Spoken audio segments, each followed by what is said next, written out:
Hello everyone, welcome back to my YouTube channel. आज हम लोग ज्योमेट्रिक शेप्स के बारे में पढ़ेंगे। यहाँ पे भी फिटेड के एग्जाम में 2-3 क्वेश्चन देखने को मिल जाते हैं। तो हम लोग का ज्योमेट्रिकल शेप्स होता है जो कितने तरह के होते हैं? 2 तरह के होते हैं। एक क्या होता है हम लोग का 2D शेप्स होता है और एक 3D शेप होता है। 2D शेप किस शेप को कहते हैं? जैसे ट्रायंगल हो गया, रेक्टेंगल, सर्कल, स्क्वायर, रहम्बस, पैरेललोग्राम, ये सब क्या होता है हम लोग का 2D शेप। ऐसा शेप जिसका कि क्या होता है सिर्फ लंबाई और चौड़ाई हो, वो क्या होता है 2D शेप्स होता है। वहीं अगर 3D शेप्स का बात करें तो क्या होता है हम लोग का क्यूब, क्यूबाइड हो गया, कोन हो गया, सिलेंडर हो गया, इटीसी। और भी हम लोग का क्या होता है 3D शेप हम लोग के और भी होते हैं।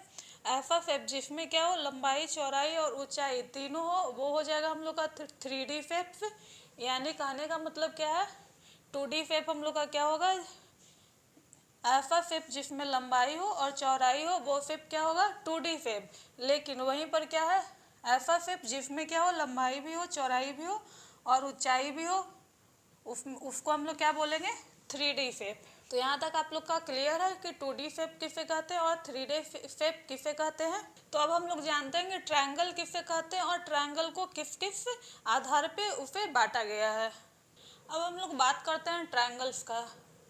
तो ट्रायंगल्स कैसे कहते हैं हम लोग? त्रिभुज के तीनों आंतरिक कोणों का योग हमेशा क्या होता है 180 डिग्री। यानी कि ये हम लोग का ए हो गया, बी हो गया, सी। यानी अगर बोला जाए angle A plus angle B plus angle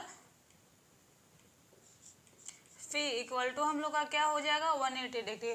वहीं पर क्वेश्चन में हम लोग का दिया रहता है एंगल ए और एंगल बी का वैल्यू दिया हुआ है।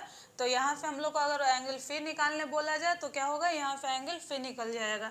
जैसे हम लोग एग्जाम्पल देख लेते हैं। मानते हैं एंगल ए हम लोग का क्या दिया हुआ है 95 डिग्री, एंगल बी हम लोग का दिया हुआ 25 डिग्री और हम लोग से पूछा जा रहा है एंगल सी का वैल्यू क्या होगा। तो इसको हम लोग कैसे निकालेंगे, यहाँ से angle A plus angle B को ऐड करेंगे, हम लोग का क्या हो जाएगा 5 5 10, 9 2 11 1 12। यानी हम लोग का कितना हो गया 120 degree. Angle C equal to 180 degree. तो एंगल सी हम लोग का क्या हो जाएगा 180 degree minus 120 degree equal to 60 degree. यानी यहाँ से हम लोग क्या कर सकते हैं, कोई भी अगर 2 एंगल दिया हुआ है, अगर हम लोग को एक एंगल पूछा जा रहा है तो हम लोग एक एंगल का वैल्यू यहाँ पे निकाल सकते हैं। वहीं अगर पूछा जाए कि एरिया ऑफ ट्रायंगल क्या होता है तो ज़्यादातर क्वेश्चन इससे आता है half into base into height. और ये फॉर्मूला एप्लीकेबल होता है किसके लिए, राइट एंगल ट्रायंगल के लिए।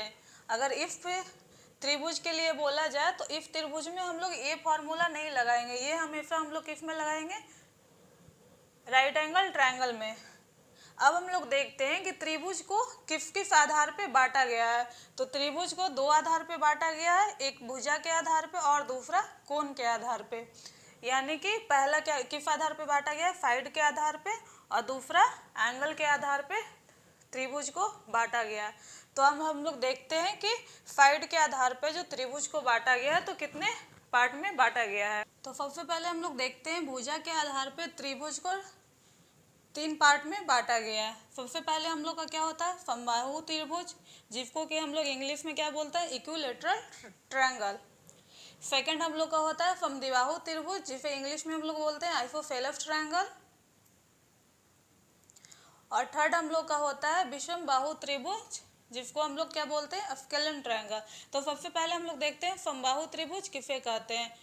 तो जैसा कि नाम से ही पता चल रहा है सम, यानी कि जिसकी सारी भुजाएं क्या हो इक्वल हो, उसे हम लोग क्या कहेंगे समबाहु त्रिभुज। समबाहु त्रिभुज किसे कहेंगे, जिस त्रिभुज के सभी साइड आपस में क्या हो इक्वल हो, वह क्या होगा समबाहु त्रिभुज। और इसमें एक बात आप लोग ये भी याद रखिएगा कि इस त्रिभुज के प्रत्येक कोण का मान क्या होता है 60 डिग्री। यानी कि अगर इसका तीनों साइड इक्वल होगा तो अंदर का तीनों एंगल भी क्या होगा आपस में इक्वल होगा। अब हम लोग चलते हैं समद्विबाहु त्रिभुज पर। अब हम लोग सेकेंड त्रिभुज देखते हैं isosceles triangle.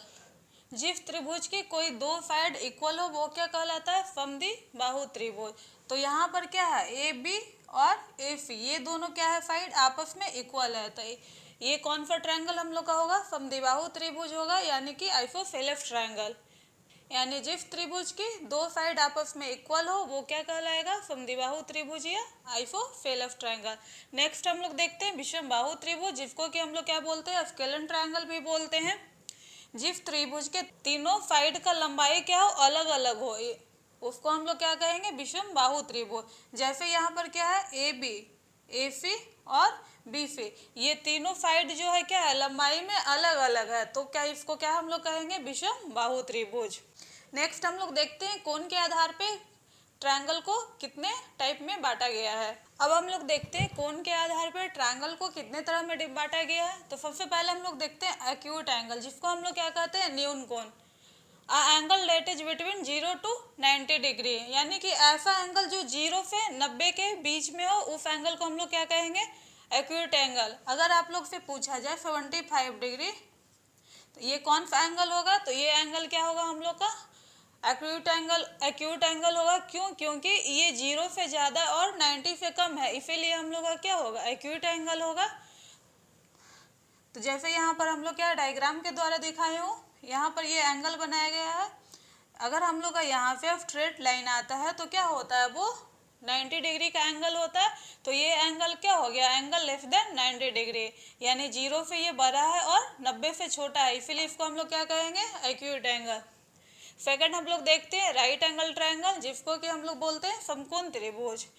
The angle that is 90 degree is a right angle, यानी कि जो एंगल क्या रहेगा, 90 डिग्री का रहेगा, वो क्या होगा, राइट एंगल ट्रायंगल होगा। तो ये हम लोग का कौन सा ट्रायंगल होगा, राइट एंगल ट्रायंगल होगा। अब हम लोग देखते हैं ऑब्ट्यूज एंगल को। तो देखते हैं अब हम लोग ऑब्ट्यूज एंगल को, जिसको हिंदी में क्या हम लोग बोलते हैं, अधिक कोण। The angle that is between, यानी कि जो एंगल 90 से बड़ा हो और 180 डिग्री से छोटा हो, उसको हम लोग क्या कहेंगे, ऑब्ट्यूज एंगल बोलेंगे। जो एंगल 90 से बड़ा हो और 180 डिग्री से छोटा हो, उसे हम लोग क्या बोलेंगे, ऑब्ट्यूज एंगल। अब नेक्स्ट हम लोग देखते हैं स्ट्रेट लाइन, जिसको कि हम लोग क्या बोलते हैं, ऋजु रेखीय कोण भी हम लोग बोलते हैं। यानी कि जो एंगल 180 डिग्री का होगा उसे हम लोग क्या बोलेंगे, स्ट्रेट एंगल, यानी ऋजु रेखीय कोण। नेक्स्ट हम लोग देखते हैं कॉम्प्लीमेंट्री एंगल्स और सप्लीमेंट्री एंगल्स को। तो हम लोग देखते हैं कॉम्प्लीमेंट्री एंगल किसको कहेंगे, यानी कोटि पूरक कोण।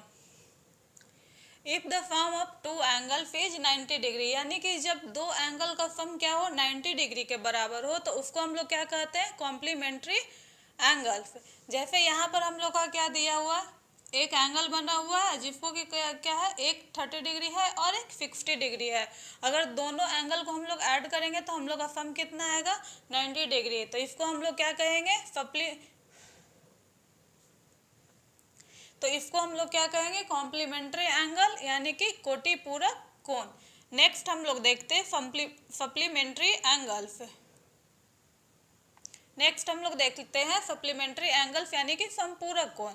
If the sum of two angles is 180 degree, then the angles are called supplementary angles, यानी कि जब दो एंगल का सम क्या हो हम लोग का 180 डिग्री के बराबर हो, तो वो क्या होगा, सप्लीमेंट्री एंगल। जैसे यहाँ पर हम लोग का क्या है, एक स्ट्रेट लाइन है, उस पर के एक एंगल बनाया गया है जो कि क्या है 120 डिग्री का है, और एक क्या है 60 डिग्री का है। अगर ये दोनों को हम लोग सम करेंगे तो हम लोग का क्या आएगा, 180 डिग्री। तो ये हम लोग का क्या हो जाएगा, सप्लीमेंट्री एंगल्स। तो आज हम लोग का ट्रायंगल खत्म हो गया। नेक्स्ट क्लास में हम लोग स्क्वायर, रेक्टेंगल, सर्कल, क्यूबाइड, ये सब का फॉर्मूला को जान लेंगे और किसे कहते हैं ये सब भी हम लोग जान लेंगे, जहाँ से कि हमेशा 2 से 3 प्रश्न सीटेट के एग्जाम में आने ही आने हैं। तो मिलते हैं हम लोग नेक्स्ट क्लास में, तब तक के लिए थैंक यू।